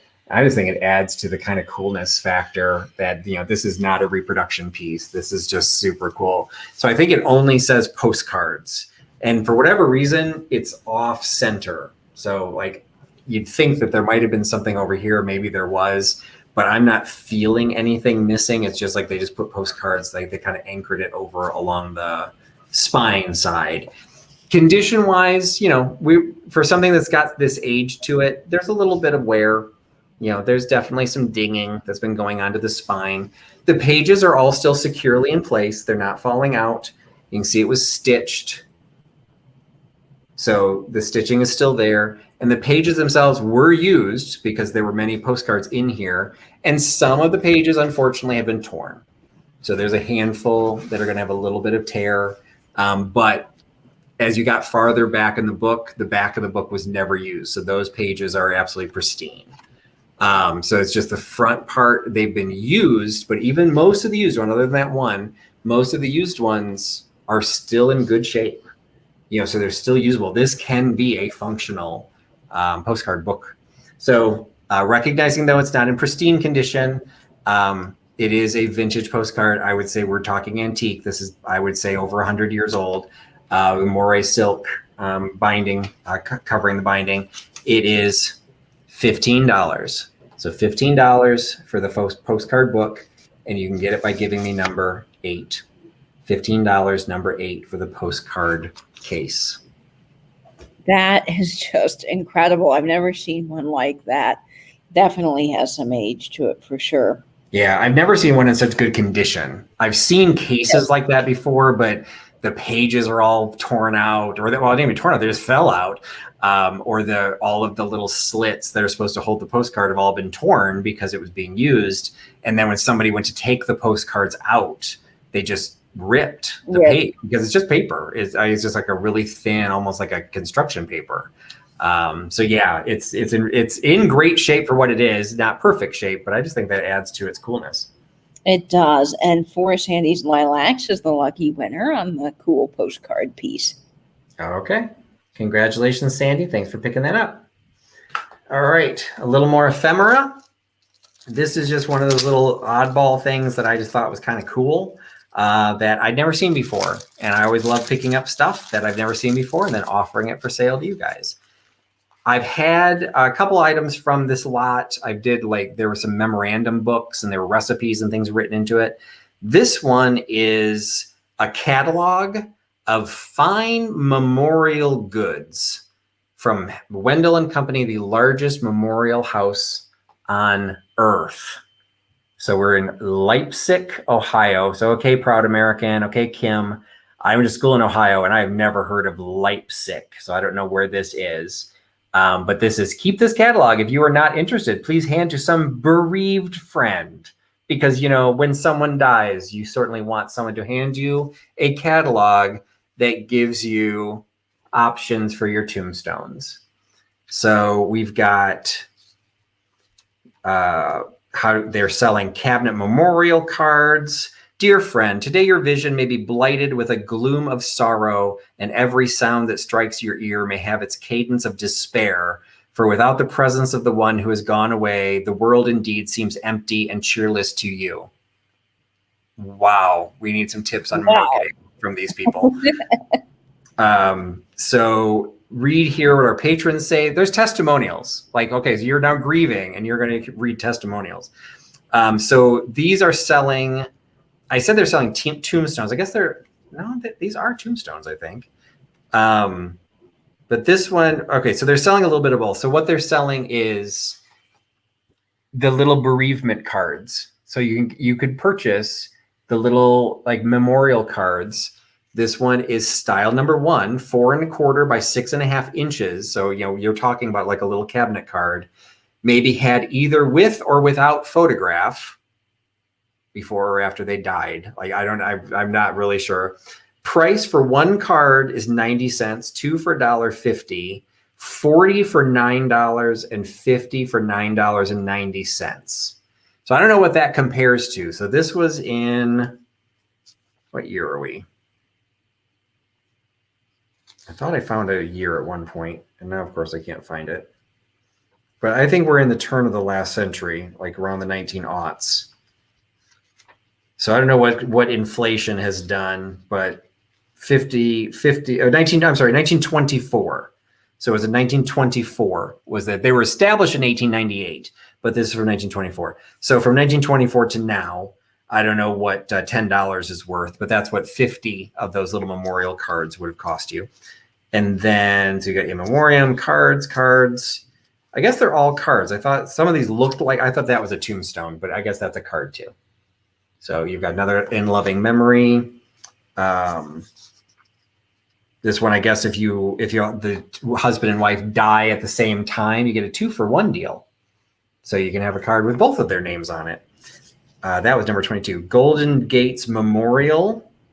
So these are 8 by 13 inches. So these are getting bigger.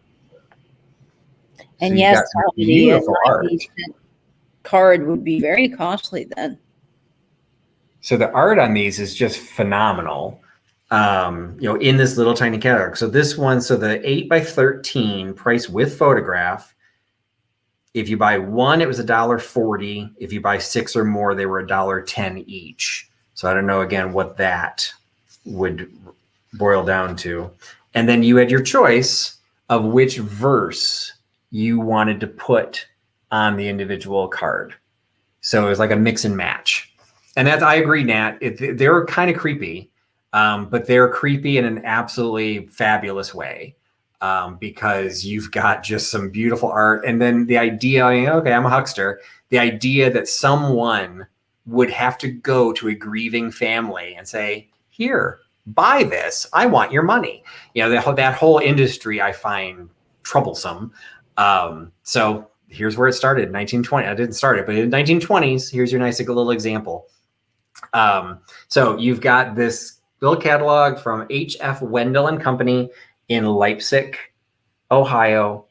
It is a catalog of memorial goods, and it is only $8. So $8 for the memorial goods catalog from 1920s, $8 by giving me number 16. $8, number 16 for the memorial goods catalog. That is definitely a Tina item, Vision and Vintage Co. Man, she loves those types of things. That's true. It's very, very cool. I just think as odd and strange as it is, the graphics and everything are just spectacular. And I see number 16 going to Halem Nassif. All right. Congratulations, Halem, on the fabulously weird piece. Thank you, Halem, for picking that up. Sorry, Nancy. And Nancy, did I see you are doing a sale tonight? Because I know you had had to not do them for a couple of weeks, but then I thought I saw somebody post that you were doing one tonight. So let me know. And then Katie, is Martha doing hers tonight? Yes, Martha will be on tonight after the show. Nancy, I saw in the chat earlier, had a little tumble down the stairs and is resting in bed with magazines, so I don't think she's doing a sale. Okay. Somebody else had posted that she was, and so that's why I wanted to verify if no sale yet, still can't. Okay, somebody had posted that you were, so you might get notes. So just be aware, because I thought you weren't doing them yet either, and then I saw somebody else post that you were, so that's why I wanted to check. Okay, more postcards, and trust me, I have lots of postcards. This is the last set that I got for tonight. I've got to figure out the best way to sell them. But this one's another set because these I just thought were too cool. And they were kind of like an anomaly for the rest of the ephemera that I picked up because these are far later. These are all super glossy, super, well colored from the 50s. And they are all from the same person going to the same person. And they are a set of fish. And so it's a Dear Diane. And well, I guess one's to Diane's, one to Jimmy. But anyway, here's the fish that I am not going to get today because I am not going fishing. Love from Uncle Dot. So that was that one. And then here's the fish I lost yesterday because I did not go fishing. Lots of love from Uncle Dot. And then the third one is, how would you like to catch this one with your fishing pole? You got that. So these are all postmarked. 1950, actually that was 1953. The others are 1952. So these two were postmarked at 10 p.m. on March 6th, 1952. So these two, they all go together, but these two are effectively a pair because they were mailed at the exact same time to the same person in South Portland, Maine. There you go, Rebecca. We've got some Maine stuff, but it was postmarked Fort Lauderdale, Florida. So it was sent to Miss Diane Rolfe on Ocean Street in Portland, Maine from Uncle Dot, signed Aunt Dewey. These people had some fun names. So you get the set of 3 postcards, not as old as most of the other ones. And as you can see, this has moved to the 2-cent stamp. So the change was somewhere in the 40s or 50s was when they went from a 1 cent to a 2-cent postcard. So since they're a little bit later, they're not as valuable as some of the older ones that I've got. So these are selling as for $3 each. So as a set, it is a $9 lot. So it's $9 for the set of 3 colorful Fort Lauderdale, Florida fish postcards. $9 for the set. So that's $3 a card. $9 by giving me number 9. $9, number 9 for the set of 3 postcards. And I think those would be so fun in a beach house. Definitely a Florida looking thing. And of course, they're from Fort Lauderdale. And I see Natalie picking those up. Congratulations, Natalie. Thank you, Natalie, for picking those up. And she did see Katie didn't even try to bother to say your name that time. It's Nat. Nothing wrong with that. I think I got it right. Nat Rummapedia. Rummagepedia. Nat Rummagepedia. Okay, There you got it. I'm gonna master this. And I'm saying that like I know what it is. So I think that's right. But So Nat, feel free to correct all of us. All right. I'm going to do one more. I'm going to do one more mystery box. So I have 3 total mystery boxes tonight. So same deal. You get mystery box. It will have, it'll be $15. It'll have $10 worth of, or about, it'll ship for about $10. It'll have $25 to $30 worth of material in there. It's $15 and you have to guess the number. And the number in this case falls in the 20s. It's between 20 and 30. So another mystery box, type in the number between 20 and 30, and you've got this next, the third and final mystery box of the evening. So we watch for that number to come up. And I think I already see it in the chat here. Okay. I look down for a second, all of a sudden it shoots past me. So now I've got to like scroll back and figure it out. And that's what's the benefit of having somebody else helping. This is so popular. I like Peterson's maxi pad time. That could be so wrong taken out of context. Maybe that's a new shirt for you there, Patrick. There you go. I'm seeing it actually fairly quickly. It looks like one of the first couple entries. It does to me, and yes, Nate is confirming it goes to Lemmy Lemon. So there was number 22. So 22 went to Lemmy Lemon. So that's the first time going to Lemmy Lemon. I'm pretty sure you sent me your information, Lemmy. If you don't mind sending it again, just to make sure. But I can't remember where you're at, so I don't know, if you'll get a heavy box or a lightweight box. But again, regardless of how far it's shipping, I just basically backpedal and say, okay, well, how much can I put in there before I go over like around a $10 shipping? And if it ends up being I can only do it for £1, you just get a lot of lightweight stuff, but it's still going to be worth $25 to $30. You'll just have I actually don't know if Karen Dondelinger's on or not, but I've shipped a bunch to California. I think Nettie's received some. I think they still like them. They just tend to be a little smaller than, what Kim gets in Ohio. All right. Only 2 lots left. Get rid of that. All right. So I've got my last piece of the hyperinflation currency from Germany. This one is, in my opinion, one of the most beautiful ones. The most beautiful one is going to Nate because I let him have first dibs as a gift, and he picked the best frickin' one.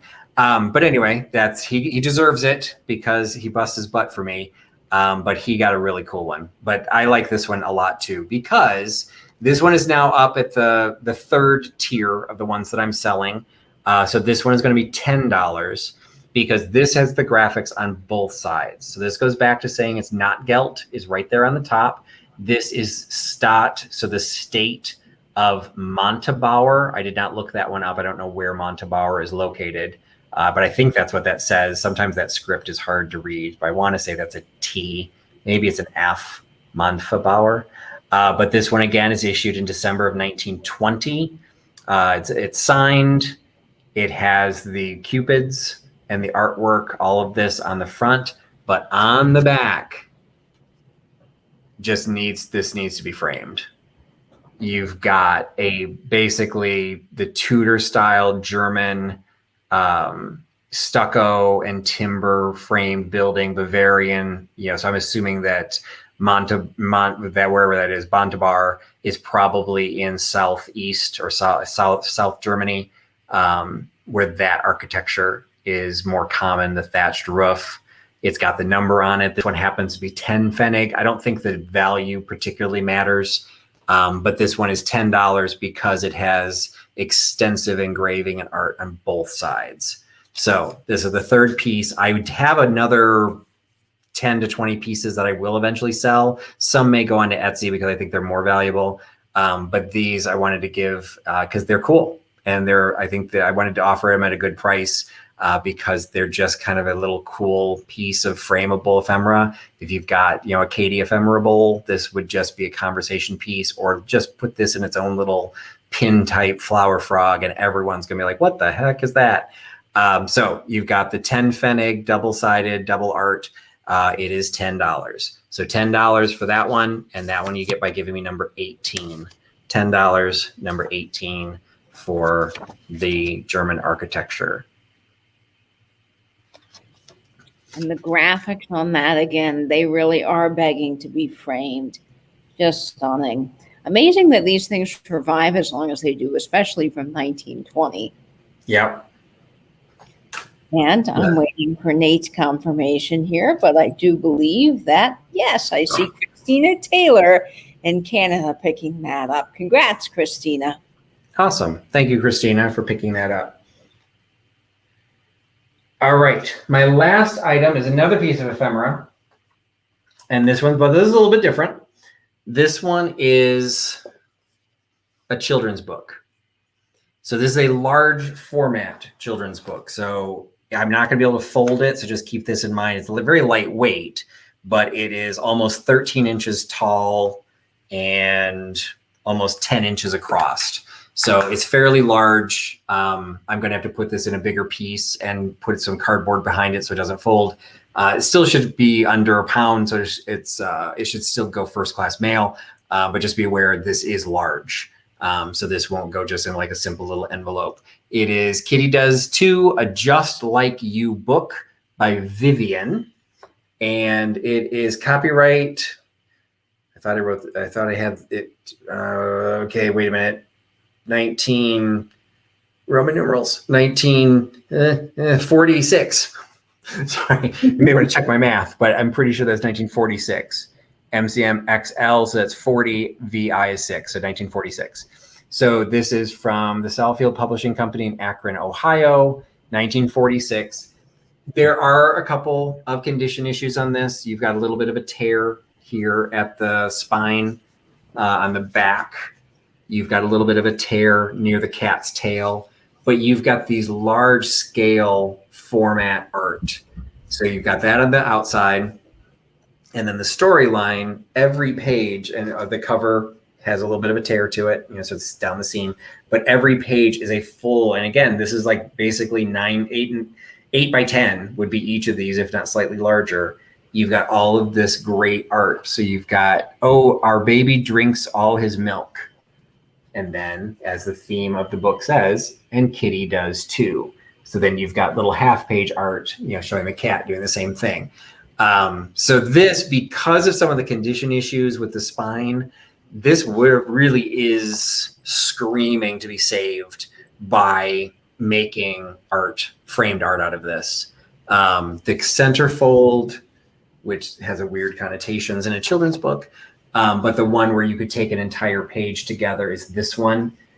So you would have, and it is solid, it's not split. So Meg and Nancy chase butterflies, because evidently they're bored, and it's 1946.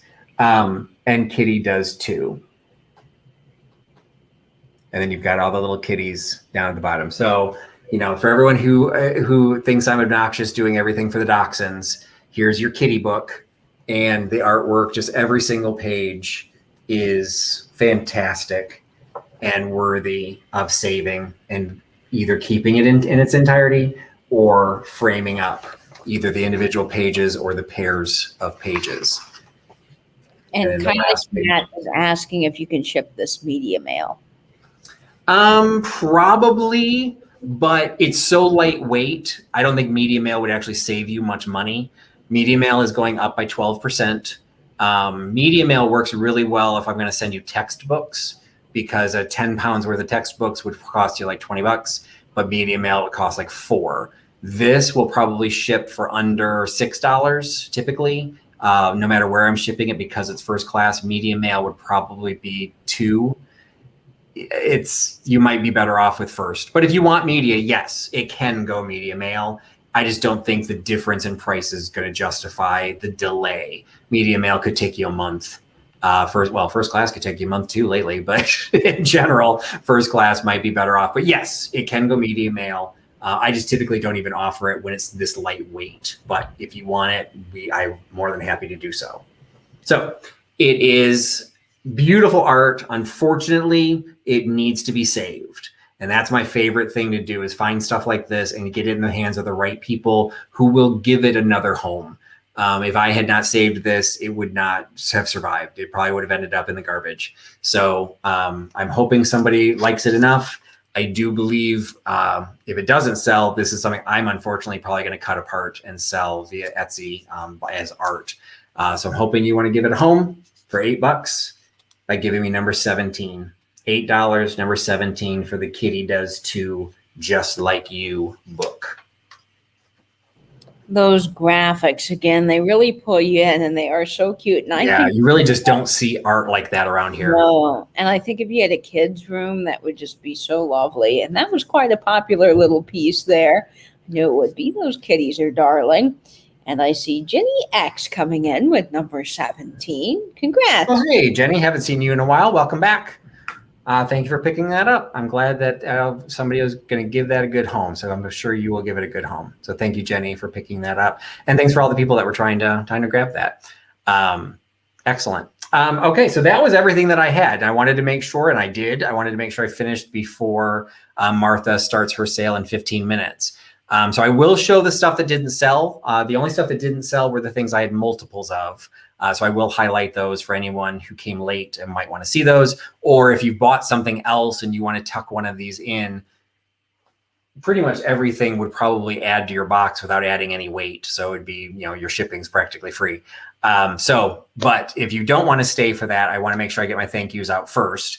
So thank you all for joining me. Appreciate it. Hopefully it ended up going okay. I know I'm a little more confused than normal, but hopefully you guys didn't notice it as much because, I am in a hotel and I'm not around my normal surroundings. I am heading home tomorrow. So I will try and still invoice everything by this weekend. Monday is, as you all know, is the holiday. So things will not actually start shipping until Tuesday. Although your invoices won't be delayed all that much, because even though I'm traveling, I don't normally get invoices out till the weekend anyway. If you purchase anything tonight, if you've never purchased from me before, make sure you send me an email at the email address here at the bottom. So I know where I'm shipping it to. I will invoice you with the shipping costs. Once you pay the invoice, I will ship it on its way. So if you wanted to sign off, feel free to do so. But if you want to stick around, show a couple of things that did not sell. Actually, they did sell. It just didn't sell all of them. So this was the individual tins, basically a grab bag lot of the shoe polishing tins. You'll either get a Kiwi tin, a Griffin tin, or an Esquire tin. Those are the sets that I have. But because you don't get to pick which one you get, I did mix it up and just say, hey, they're only $3. So $3, number one, I think we still had 7 or 8 of those left. So those are available as number one for $3. We also had the trading stamp books where you get, this is a different one. I brought 2. Some of them are not as filled in, so you get a little bit more art. Some of them are filled in, so you get the stamps. And so for every book, they're all the same book, and you get 5 sets of the individual stamps. That was also $3, and those were number 2. So a set of trading stamp books plus the stamps, $3, number 2. Again, those will ship almost for no cost if you want anything else. And the last one, this was actually the second time I offered these because I got more. I sold out of them before. These were the whiskey. These are the whiskey prescriptions. So this is from that. All of these will be from either 1930 or 1931. And they're all prescriptions for whiskey, and they're all issued in Washington, D.C. So our nation's capital, issuing these right in the middle of Prohibition. These were $25. Number 4. So these were all $25 for number 4. And Jean Marie is picking up another number 2 or number 2. And I do see a message here from Let's see, Christina Taylor. She says, Patrick, can you invoice me and contribute it for your Dachshund fundraiser, please? I will absolutely do that. Okay, I don't see anybody else coming in the chat. Just Jean Marie, number 2. All right, we'll bring Katie back up onto the screen. So, okay, so today, so I read somebody else was saying today was Canada Day. And it was also, what else? There was like several things that were going on. It was also like Remembrance Day of something. I can't remember. Did you see that post?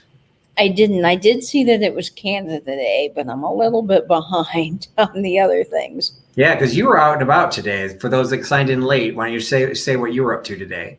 So today I got a really lovely chance to meet Alex and Aaron over at Chapter 2 Vintage Co. and met their kids. We all went down to a great place in Florida and got a chance to do some vintage shopping. It was just so much fun, and we spent the whole day there, so I was quite busy with that.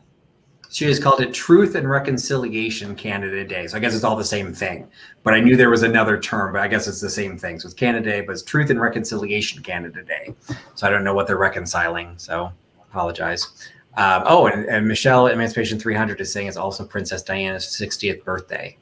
Oh, wow, Michelle. I did not know that. I knew that there was something going on, that they were dedicating a sculpture of her at Kensington Palace, but I didn't realize it was in honor of what would have been her birthday. So, and a quick little fact here, folks, if you do love the Queen of England and you love brooches, go check out From Her Majesty's Vault. It has an updated picture of what the Queen is wearing every day, and you can get a backstory and history of her brooches and her jewelry. And let me tell you, it's just fascinating. Excellent. And so then I don't know if Martha was on. I don't think she was in the chat tonight. Do we know what she's doing tonight? I don't know what sale she's doing. She usually has a solo sale that usually is right after your sale. So I put her link in. Definitely go over there and check out and see what she is up to. I've been a little bit off Instagram today, filming and hanging out with Alex and Aaron. So I definitely didn't get to see everything going on. All right. And so Cheryl Ross is adding a little bit that was, I think, what I had heard is there's just a little bit of controversy, particularly what's being recognized when you're dealing with the indigenous peoples as well. So it's everything is complicated. And so, yeah, somebody said that the statue was dedicated today, which would make sense. So that was her 60th birthday. And I don't know if the Charles and Diana stuff, if that's, I don't know if I guess that's still collectible. I mean, Wedgwood has its own collectability, but I'm not sure how the wedding. I remember as a kid waking up really, really early in order to watch the wedding. So I'm sure people of a certain age will remember that because it was before the internet, before 24-hour news cycles. Like you wanted to watch something, you had to find a major news channel that was going to carry it. And I want to say they got married at like 1 o'clock in the afternoon, so it was super early in the United States. So I remember seeing the wedding, and then we all kind of remember what happened after that. Oh, so Martha's sale tonight is a Christmas sale, so excellent. Oh, Christmas theme sale, that's wonderful. When I was in England, I remember being in the taxi, and she's in the chat. Hey, Martha. Hey, Martha, we drove through a tunnel, and the gentleman said, this is unfortunately where we lost Princess Diana. And it was really somber because he said it so quickly. We were just driving along, and out comes this tidbit of information. It's like, whoa. Yeah, a couple of people are remembering it. It was a big deal to watch the wedding. And it wasn't like obnoxiously early, but I was probably, what was it, 80, 81, 82? 81, I think. I don't know. Yeah, so I would have been like 10, 11, 12, like somewhere in that belt. So, you don't get up early on a weekend. You don't get up early at all. It was definitely a big deal. And, a lot of Americans still like that whole Anglophile, like what the Brits are doing, because we don't really have anything like that. And nothing in my childhood, I don't remember any like presidents' kids getting married. Like all of that had happened before I was conscious of it. Yeah, so 81 sounds right. Yeah, a couple of people are saying it was 81. But I think the last White House wedding was one of the Johnson kids, I think. So that would have been the 60s. So I don't, I have no conscience of that. So it's just one of those cases that we just don't have that many things to compare it to. So one of the questions, is there a plaque in that tunnel? Like, is that something that they actually commemorate? I do think there's a plaque, Gene. I could be wrong. But of course, when you're going through the tunnel, it's rather fast. So I think that it just depends, who you get as a driver going through there, if they know and they want to share. So a lot of people are saying they remember watching the wedding. It was awesome. What I remember, even as a kid, what I remember is watching her get out of first of all, how did they fit her in that carriage? Because right. that gown and that train were just ridiculously huge. And when she got out, she looked like a wrinkled box of Kleenex, because whatever fabric they used, and the people talked about it after the fact, whatever fabric they used was not like it, the minute you touch it, it wrinkles, so it just had the really weird look to it. But yeah, so it's like the stuff that you remember, but I remember the really, really long train. And then I kind of remember when Fergie got married, like her train had a big letter A on it for Prince Andrew. I still remember that was like, I thought that was like weird. Like, why would you do that? Put his first name on there, first initial. I remember watching William and Kate's wedding, and was it Kate's sister or William's sister? I get sometimes. William doesn't have a sister, so I think it was Kate. Pippa. Yes, Pippa, and she had this enormously large fascinator on, and I remember it was so unique and different, and all of the networks and the fashion channel, everything were commenting on Pippa's big fascinator, and I thought, this is just so cool. So I always tune in to any British wedding there as I have to see. Kate's sister, there you go. So that's the difference between men and women watching the wedding, because I don't remember her having a hat. I remember her dress and what she looked like in that dress. So it's like, you're not supposed to look better than the bride. Pippa did not get that memo. But anyway, then you start watching which one is the one that they're known for their hats? There's a race. When they go to the horse races, but what is it's a horse Ascot. Ascot, yes. Those are the ones that those hats are just crazy, because I think that's the point. They just like, there's, when you're wedding, it's just like, they're beautiful. Is it in America, they definitely do it for the Derby, but I don't think Americans know how to do it compared to the Ascot race. Because I've been to the Kentucky Derby, and I saw the hats, and they're big hats, but they're more Panama. They're like things like you can't fit through doorways. It's like ridiculous. Ascot that people are remembering. And they have a lot more going on compared to the Derby, which there is a lot of feathers and tall things that coming out of the hats, but most of those tend to be like Panama hats, versus and Tia Fane. So Tim, remember, that was where they go at My Fair Lady. They go at Ascot. Yeah, they do. They have all those huge. I don't think they dress quite like that anymore, but the hats definitely. I remember one of the twins, one of the Fergie's daughters. I just remember a picture. It made it look like she had antlers. And I'm like, at what point did this seem like a good idea? Like, don't go anywhere near there's a hunting season, because it just was so weird. But, it's definitely an art form. So we're finishing up, we're chatting up. So we're at the top of the hour, 2 minutes. We got Martha starting hers. So she's going to be hopping over into her own channel. So now thanks for hanging out with us. And thanks again for everyone purchasing what you purchased. And hop over to Martha's sale on Vintage Conversation. I just lost it. Katie dropped the link a little bit ago. And I just put it back in. Okay, and then she just dropped it again. So you can follow the link to go jump over to that, because she is starting in 2 minutes. And everyone have a great evening, and have a great 4th of July weekend. Whether you celebrate it or not, most people at least get a 3-day weekend without work. So might as well take advantage of that. So everyone have fun. Thank you again for your help, Katie. Thank you, Nate, for watching out for everything in the chat. And we'll talk to you all again later. Thanks for putting your trust in Trusty Huckster. Bye, everybody. Katie and Katie.